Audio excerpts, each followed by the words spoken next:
banyak pakar telematika dan pakar budayawan, bukan sekedar cocokologi, mengatakan bahwa Kang Deddy Mulyadi benar-benar tidak berambisi menjadi presiden Indonesia. Tetapi mereka mengatakan bahwa Kang Deddy Mulyadi akan diangkat menjadi presiden Indonesia oleh masyarakat Indonesia sendiri. Bahkan pejabat pusat memberikan pujian terhadap Kang Deddy Mulyadi. Bahkan di antara mereka tidak sedikit yang sangat mengagumi Kang Deddy Mulyadi. Beberapa petinggi partai bahkan mengatakan, setelah mendengar pidato Kang Deddy Mulyadi, pantas saja Kang Deddy Mulyadi elektabilitasnya tinggi, sulit dikalahkan. Ternyata setelah saya dengar pidato KDM, memang KDM itu cerdas, humoris, loyal, dan responsif. Saya yakin Pak Prabowo dan para pejabat lainnya sangat kaget mendengar ini. Penasaran? Mari kita tonton pada video berikut ini. Check it out.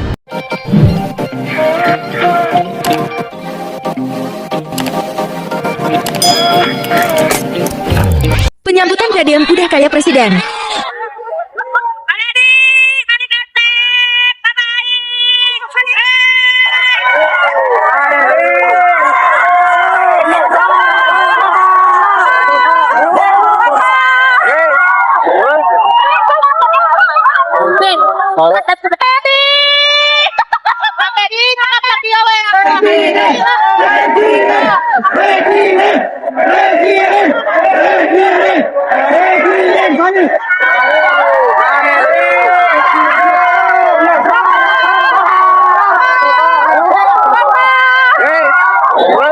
Saya yakin bahwa 2030 nanti kalau Bapak KDM, Bapak Deddy Mulyadi jadi presiden, kita akan rakyat akan damai sejahtera. Indonesia ini akan maju. Kenapa? Karena kemarin bahwa dia datang ke Papua, dalam pidatonya dia bilang dia bukan bahwa pembangunan dan lain sebagainya, tapi dia bilang rakyat Papua itu harus jaga alam. Ya, jadi begitu. Jadi doa tulus dari Papua, semoga Bapak Deddy Mulyadi jadi presiden tahun 2030 nanti. Salam dari Papua Pegunungan. Semoga video saya doa yang tulus ini sampai dilihat Bapak Deddy Mulyadi. Salam dari Papua, yang gubernur yang kami fans banyak sampai di Papua. Salam hormat. Saya salut sama Pak Gubernur bisa mengkonsolidasi dengan humble, hangat, ya guyon-guyon, heureuy kalau di Sunda ya, tapi efektif. Heureuy, ya, tapi efektif ya. Nah itu China herang lo benar-benar. Jadi bisa eksekusinya bisa lancar. Jadi nggak ngomong-ngomong aja. Jawa Barat dari 350.000 rumah subsidi rata-rata 30%, artinya sekitar 100.000 sampai 105.000.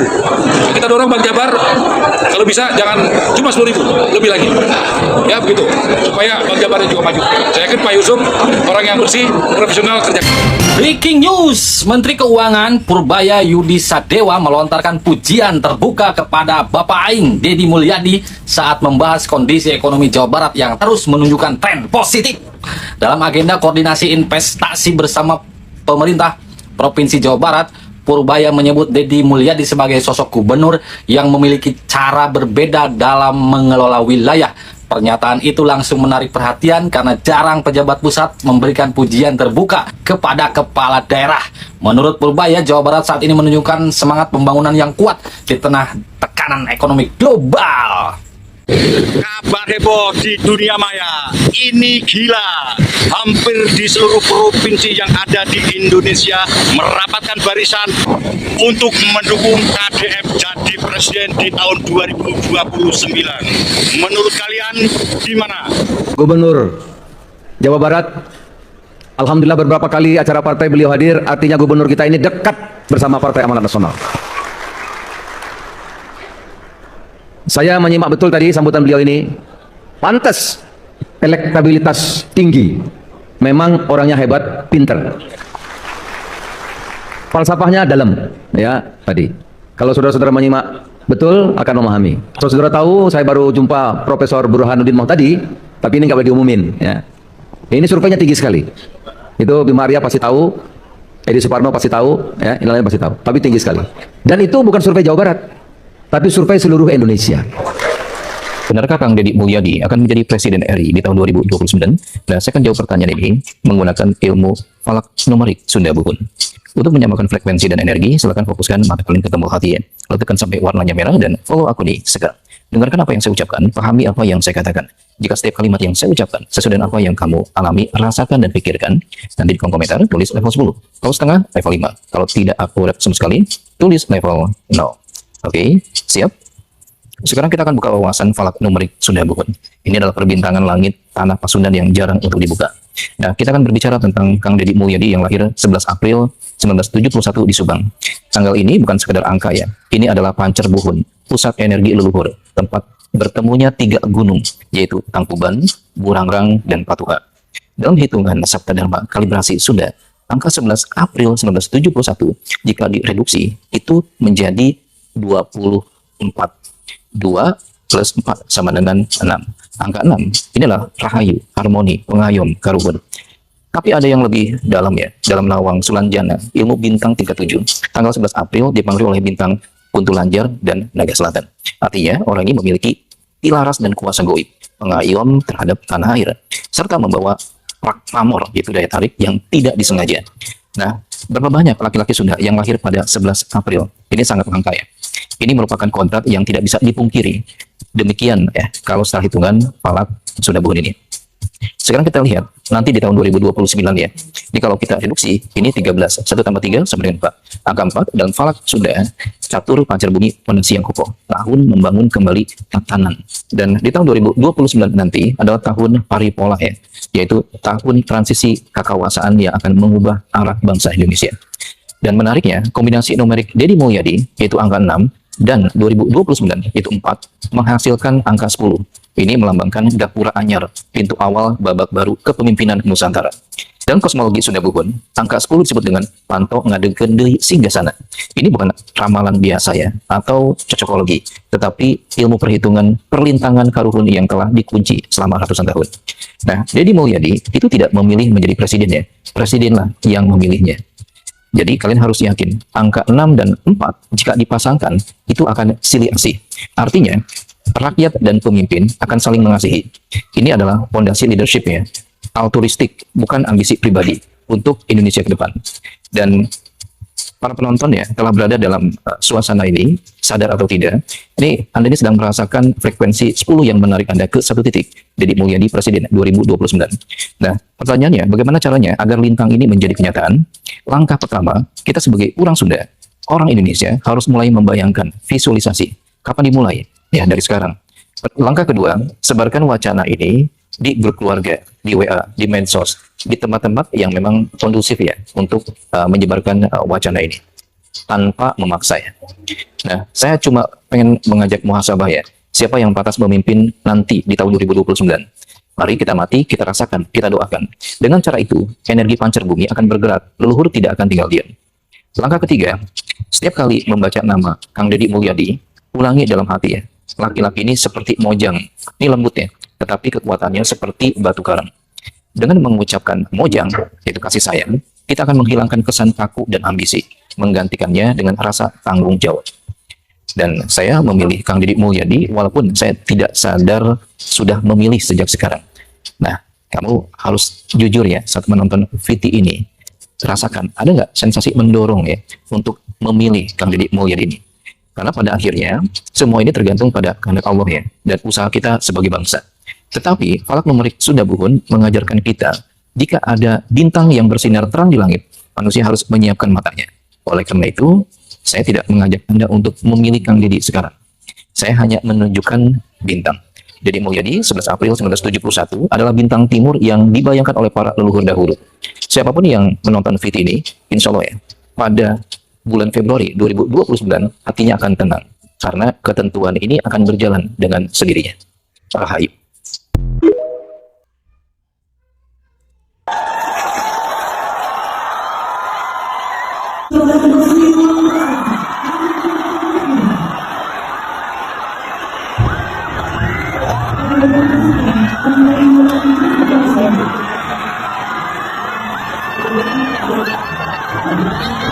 Inilah penyebab popularitas KDM melejit.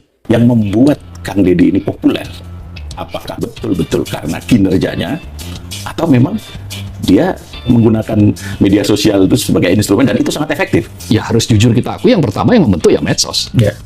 TikTok terutama. Bagi beberapa orang yang rasional di dalam politik ya, itu hal yang menurut dia, wah ini lebay, yang mengatakan seperti itu.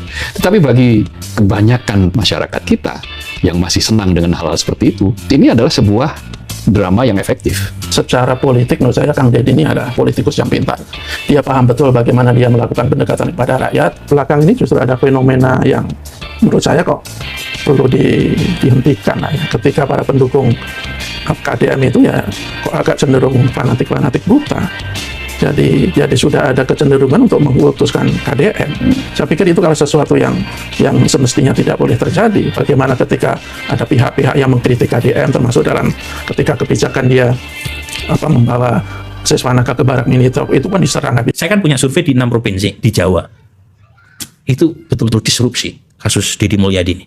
Jadi kebijakan yang sangat lokal di Jawa Barat diketahui di Jawa Timur, di Jawa Tengah, di Banten, di DKI, dan tingkat pengetahuannya di atas 80%. Itu karena yang kemakan kayak Nagita Slavina, Iwan Gunawan kemakan. Kang Deddy nih nggak mau ini nih, mau kebara Kang Deddy. Ya suamiku nih belum makan nih. Nah gitu-gitu kan. Mau makan nih. Dan memang kayak begini-begini ini kan kita nggak bisa membatasi efek medsos, efek internet berdasarkan geografi. Nggak bisa. Dia nggak mau mandi nih gitu. Kang Deddy mau kebara. Tambah lagi. Apalagi Deddy habis itu nanggepin kan. Sirkus Persikas yuk. Siapa kamu? Itu kan show bagus untuk ketika yang lainnya rata-rata air. Pertanyaan pertama. Yang pertama ini susah jawabnya. Memang kalau sekarang jelas Deddy Mulyadi tidak akan menampilkan diri sebagai ancaman kan, terutama apalagi kita tahu dia berasal dari partai yang sama dengan Pak Prabowo. Jadi tetapi tergantung dua pihak. Satu Deddy Mulyadinya sendiri, yang kedua elit Gerindra. Saya menjawab dari yang kedua dulu. Elit Gerindra itu memandang Deddy sebagai aset atau sebagai ancaman. Kalau sebagai aset elektoral, itu bagus sekali buat Gerindra. Dia punya dua vote getter utama, Pak Prabowo dengan Deddy Mulyadi. Saling melengkapi kan dari sisi karakter. Betul. Ya kan? Tetapi sampai kapan dia dianggap sebagai aset elektoral? Tergantung yang pertama. Yaitu apakah Deddy Mulyadi itu sami nawa atau tidak dengan garis partai yang mencapreskan Pak Prabowo untuk 2029. Karena secara survei elektoral mungkin saja Deddy Mulyadi akan merangsek terus ke atas. Mungkin saja dengan pola kayak begini. Kayak dulu Pak Jokowi. Ya kalau dari sisi elektoral seperti itu, approval rating biasanya punya impact kepada elektabilitas. Dan kalau dia diketahui rekam jejaknya sebagai gubernur di wilayah lain di Jawa, siapa yang menjamin pengaruhnya tidak melebar ke luar Jawa juga? Tapi saya setuju sama Prof. Burhan tadi, pada akhirnya ini soal point of view dari elit Gerindra mau nganggap aset atau ancaman. Nah, tetapi kalau dia dianggap sebagai ancaman atau aset, itu kan lagi-lagi tergantung oleh sikap Deddy. Deddy-nya masih tegak lurus nggak? Atau mengentertain dukungan tepuk tangan ini kan? Dan jangan lupa pemilu kita kan sangat tergantung oleh elektabilitas personal. Nah, kalaupun toh misalnya Gerindra tidak memberi kesempatan buat Deddy sebagai pendamping Pak Prabowo 2029, siapa yang menjamin partai lain tidak menawari atau menggoda Deddy Mulyadi untuk menyediakan tiket di saat MK sudah meniadakan presidensial threshold? Jadi memang makin ini karena presidensial threshold ditiadakan. Jangan lupa ditiadakan itu bukan hanya partai yang lolos PT, partai sebagai peserta pemilu boleh menominasikan capres dan cawapres. Jadi makin lebar. Kalau gitu desainnya, tapi kan masuk ke paket undang-undang politik. Nanti kan diterjemahkan. Kalau bisa diterjemahkan. Remnya kan nanti dipakai undang-undang politik. Kalau misalnya cuma 8 partai yang lolos dia PT. mempertimbangkan jumlah calon, ada tulisan itu di putusan MK-nya. Kalau misalnya 8 partai saja. Kalau kita mengacu pada pengalaman 2024, kurang baik apa Pak Jokowi kepada Nasdem dan PKB. Banyak sekali insentif kekuasaan yang diberikan kepada dua partai. Tapi untuk kepentingan elektoral 2024, keduanya bisa memilih Anies Baswedan yang kita tahu jaraknya dari sisi hati dengan Pak Jokowi jauh sekali. Tapi seorang Surya Paloh mengambil putusan itu dan membuat kompetisi pilpres kemarin menurutku asik sekali. 3 calon yang punya masing-masing style dan ini yang berbeda dan saling melengkapi lah. Nah, itu artinya saya nggak bisa menjawab sekarang karena masih kalau istilahnya itu moving moving target. Jadi kita nembak apa istilahnya itu shooting the moving target. Jadi targetnya itu bergerak. Jadi kalau kita tembak sekarang, jangan-jangan malah kita kena peluru nyasar, kena mantul. Ujinya 2 tadi benar, Bro. Satu elit Gerindra. Ini aset apa ancaman? Dan Kang Deddy-nya sendiri. Mengentertain apa enggak tepuk tangannya? Kali-kali undang aja keduanya dalam satu forum yang sama di sini. Cocok juga kalau kita lanjutkan lagi nih, kita dibawa ke. Bisa mau naik mobil ini. KDM ikutin. Ayo. Jakarta, guys.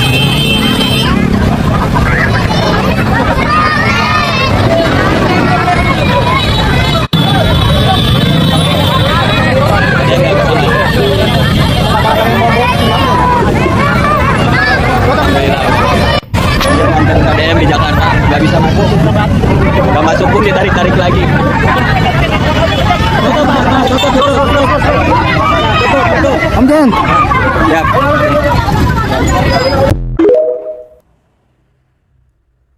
Maca berita 95% kepuasan atas kinerja KDM.